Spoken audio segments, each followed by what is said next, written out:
Yo, what is up guys? Did you miss me?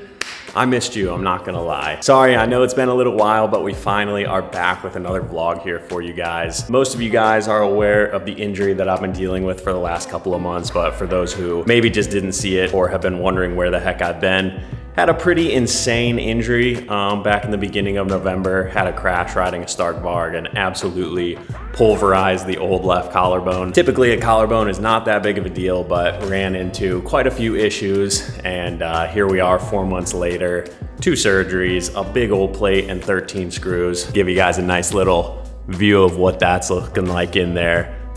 Just another one to add to the catalog of scars. If you want to know more about that, the last video I uploaded went over the entire injury from start to finish. That's all I'm going to mention the injury in this video. That's in the past now. We're trying to leave all that negativity behind, and we are here just focused on the future, bringing some positivity and some fun back onto the channel and just into life in general. So here we are back with a vlog, and we have some awesome stuff to go over. A new bike, new sponsors, plans to finally get back on the bike.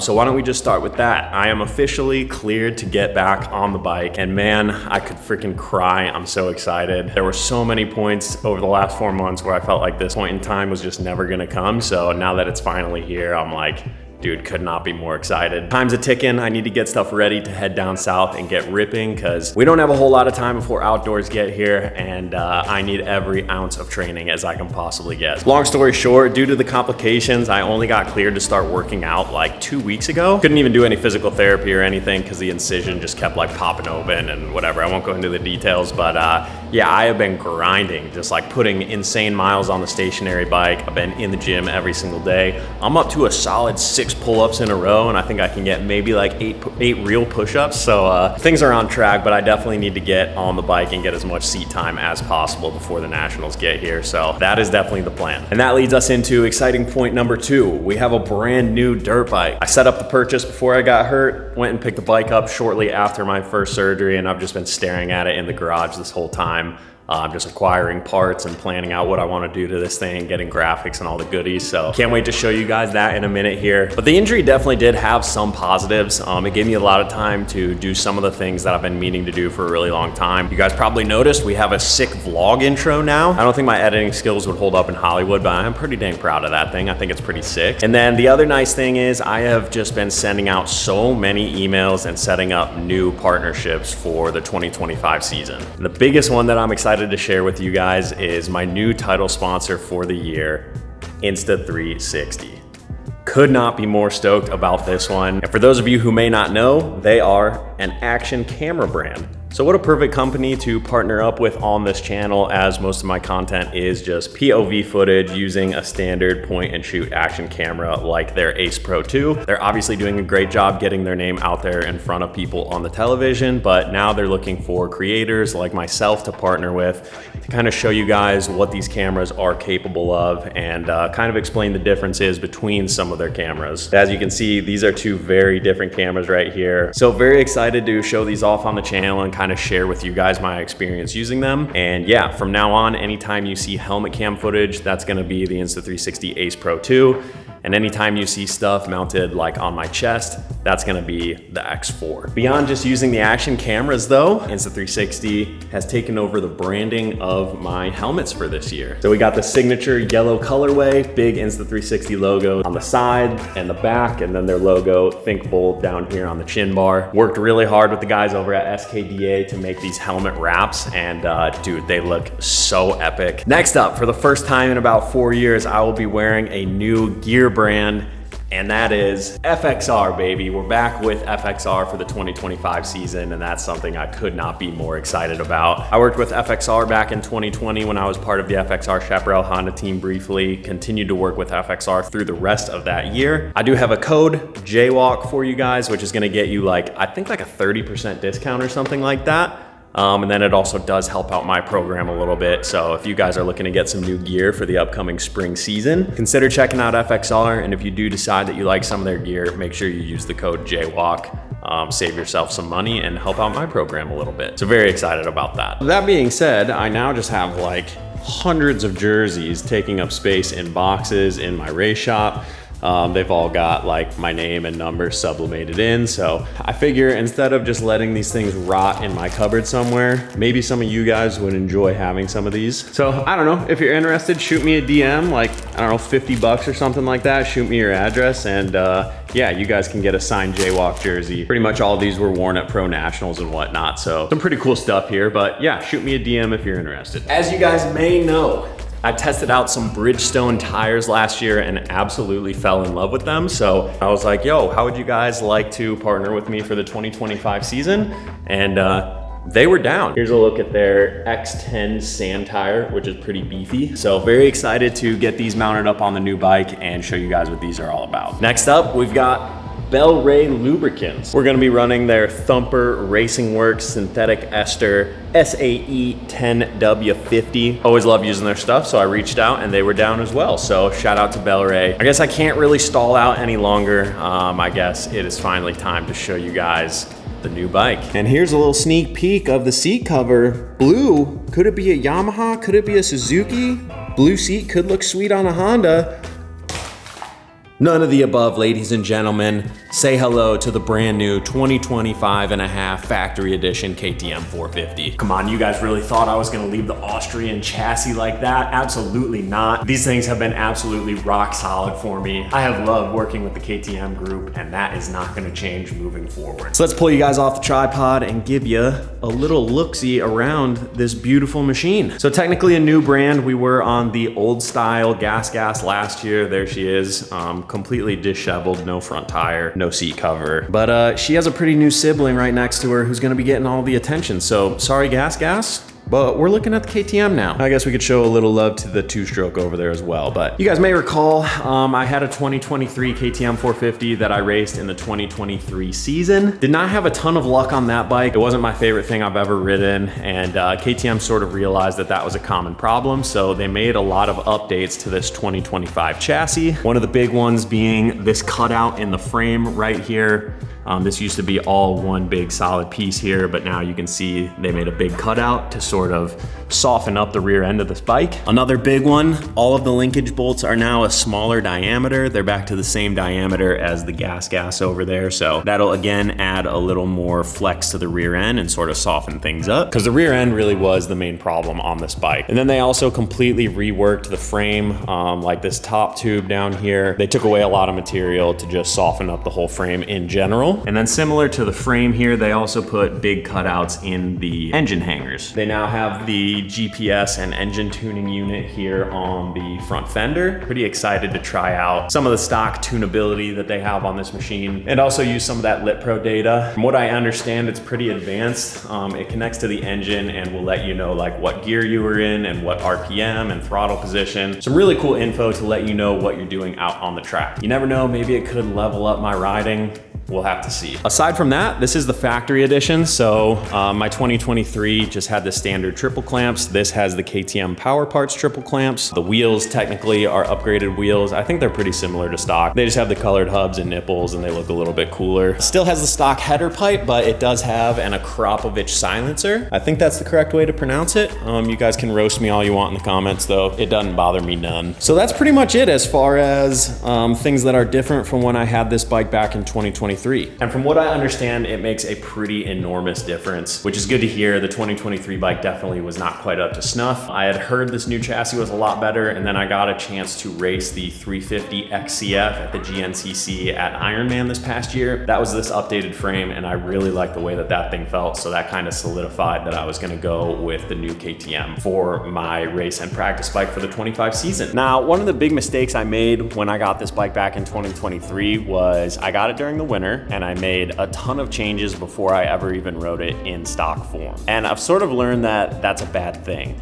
These guys are pretty good at setting these bikes up stock from the factory. And if you make a bunch of changes right off the bat, you don't really know if you're going in the right direction. So last time I stripped the bike all the way down, got the suspension done, put all the different parts that you could on it. And from day one, I just did not have a good feeling for the bike. kind of wasted like 2 months trying to fiddle with stuff, and then finally I put some stock parts back on it, and that's when I actually started to like riding the bike a lot more. So I'm not gonna make that same mistake with this one. I am gonna be leaving pretty much everything stock for the first couple times that I ride it, and then get a really good feel for the chassis. No doubt we're gonna have to get the suspension done by TCD, but I wanna have a good feeling for the stock settings so that when I do go to the boys at TCD, I can say, hey, these are the things that I noticed with the stock bike. This is the direction that I would like to go with it, and we can sort of make some productive moves from there. Without further ado, let's throw you guys on the tripod and get upgrading this thing, because I desperately want to go riding, and we can't do that until we get this thing all buttoned up.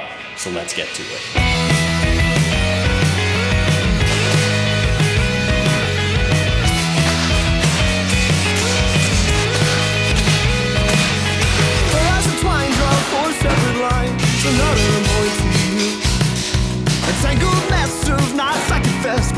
Just like that, she is all stripped down to the bare bones, and yeah, we got all these parts here. So we're gonna toss them in the bin, and that will go on the shelf until we are ready to yeah, sell the beast. But for now, it's all going in the bin. It falls apart, it's not hard to beat the hair.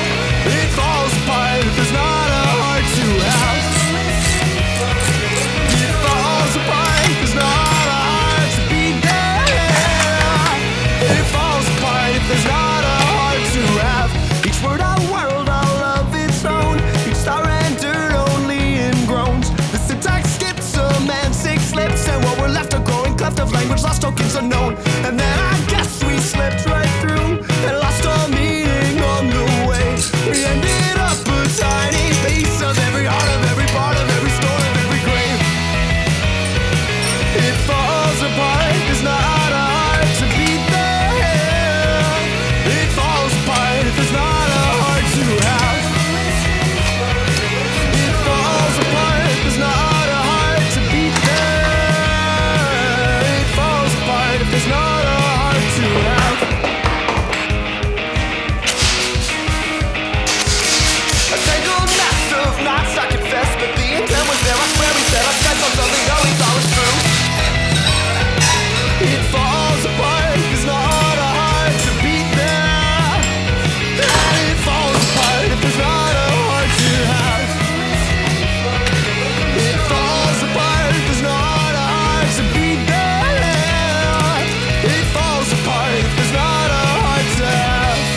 If there's not a heart to have. It falls apart if it's not hard to beat there. It falls apart if it's not hard to have. It falls apart if it's not hard to beat there. It falls apart if it's not hard to have.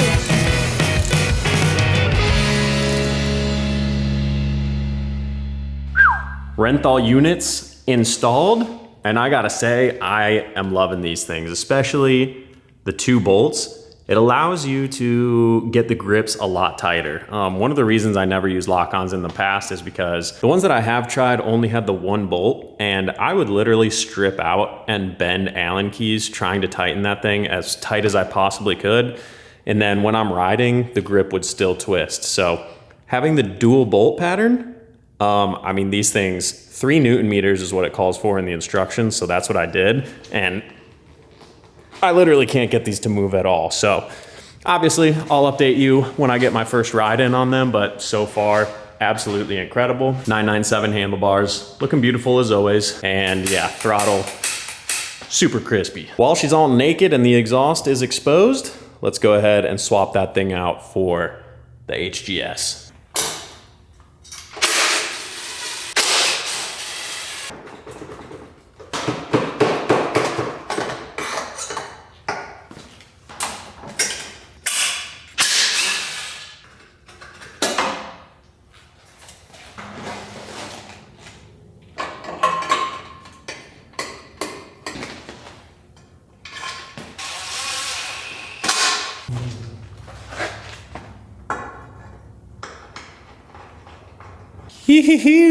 Love the black, that looks sick. Header pipe, nice and beefy. It's got the big resonance chamber, so helps it stay a little quieter past sound tech and also make a little bit more horsepower. And that thing is looking mean as heck. Cannot wait to hear what that sounds like and feels like, obviously. But yeah, not a whole lot left to do. Basically, we just need to throw some new plastics and then SKDA graphics on there, and then the Bridgestone tires as well. So other than that, that's pretty much how we're gonna rip it for the very first time. As I said before, want to ride it pretty stock. So we stripped her down. Now let's go ahead and dress her back up. If we take a look over here in the old OGO gear bag, a set of beautiful plastics. These graphics I actually had made a while ago. Since then, I've changed a lot of sponsors and color schemes around and stuff. So purple would look pretty cool, but we have some different graphics over there to go with the blue seat cover that I already showed you. So we're gonna put the plastic on and then put the other graphics on. Why do I have to stay here on the ground? It's overrated. The cityscape escapes you with a sound. It's delineated, awaited at the station. Dang, purple actually kind of goes hard, but I'm excited for you guys to see the other colors. By the tower, and you overtake it every moment. I see you on the rise. You're drawn across the sky. Now that ink has dried, and I can't tell you why. Oh, Mimi, can you tell me there's an issue? I've seen it. The moment we've all been waiting for. Yeah, baby, look at that thing. That has got to be probably my favorite looking bike I've ever had. And do you think we're done there? Absolutely not, ladies and gentlemen. Matching two-stroke. My goodness, look at those bad boys. You really thought we were gonna neglect the two-stroke like that? Absolutely not, ladies and gentlemen. My New Year's resolution for 2025 is to get on this thing way more often. We'll see about that though. But holy cow, tell me these aren't some of the nicest looking KTMs you've ever seen. Obviously, somewhat inspired by the TLD KTMs of the past, but I've always really liked the blue and orange. You guys may recall that my KTMs from the 21 season were kind of a similar color scheme to this. I just never wanted to go full blue and orange because that was kind of TLD's thing, but if you guys caught the TLD Ducati announcement at Supercross this year, it seems like they're kind of ditching their signature color blue. I don't know if that's a Ducati thing. They're like required to go all red. But when I saw that they weren't gonna be repping the blue anymore, I was like, hey, boys. The boys over at SKDA, as usual, absolutely crushed it. I don't know about y'all, but I am very excited to see these out on a track, especially with the new FXR gear, the new helmets. Bro, 2025 is looking up. I just can't wait to get on the track. But yeah, a little rundown. We got the Renthal goodies, SKDA graphics, got the Bridgestones all mounted up. Shout out to Dr. P. We even have the little details, like the little Walker 841 sticker on the hubs, looking dialed. HGS exhaust. That thing's beautiful as well. Another little 841 sticker in there. They're looking absolutely dialed and ready to go. We even got the sag set, and in hindsight, I'm glad I went up to the 4.8 rear spring because the race sag and free sag were absolutely spot on. So that should be good. Plus the stock valving and the shock is obviously gonna be a little bit softer than I'm used to. So having the stiffer spring should help out with that a little bit. But you know, the heavens were smiling down on us. We did randomly just get a 50-degree day today, and the snow is officially melted off the driveway. So I think there's only one thing left to do now. I was gonna wait to start it up until we got to the track, but I'm feeling like I can take it out on the driveway and give it a tiny little rip for you guys. This will be the first time I've actually ridden a dirt bike since my crash 4 months ago. So honestly, I'm a little nervous to even ride it down the driveway, but she's so dang cute. I think we have to.